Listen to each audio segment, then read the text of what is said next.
Good afternoon, I'm Raylene Ramsey. This is your afternoon news fix for Friday, the 21st of February. A Labour MP is trying to get Destiny Church's charity status revoked after its followers interfered with Auckland Pride events on Saturday. They stormed Te Atatū Library and protested a drag king reading to children, forcing about 30 adults and kids to barricade themselves inside. Followers of the church then disrupted Auckland's Rainbow Parade. Te Atatū MP Phil Twyford says in light of the events, he's written to the charity's regulator today asking for them to be struck off. I think it's totally inappropriate that they should have the kind of stamp of approval that charitable status implies. The Electoral Commission says the issue with using Manurewa Marae as a voting booth was the lack of political neutrality.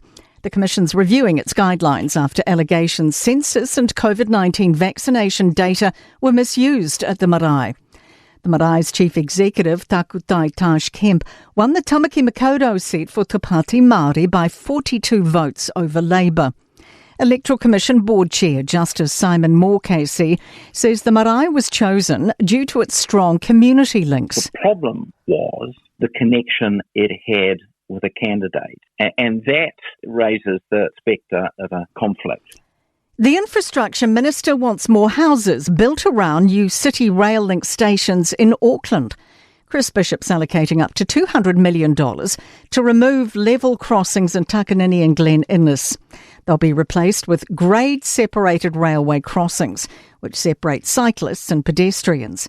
Bishop says it's all about transforming connectivity throughout the city. As we think about City Rail Link opening next year, we need to think about how we maximise those opportunities. A couple of obvious ones are development in and around the train stations, and particularly housing in and around those stations.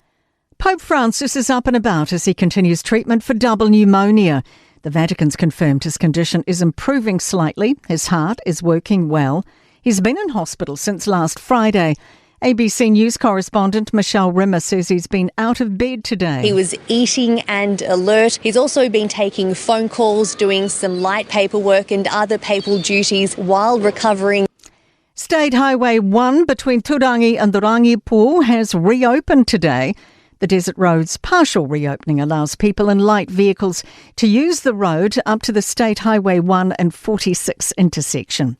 It's been shut since mid-January while NZTA rebuilt and repaired 16 kilometres of road. And Cantabrians are being encouraged to remember the 2011 earthquake at a public civil service in the city tomorrow at the National Memorial.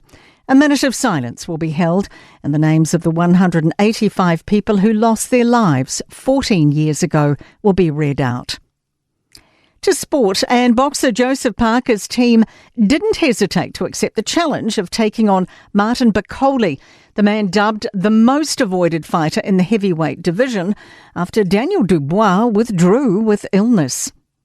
Wellington Phoenix coach Giancarlo Italiano says he hopes the Auckland FC fans boo his boys for 90 minutes in Saturday's final regular season local A-League derby at Mount Smart.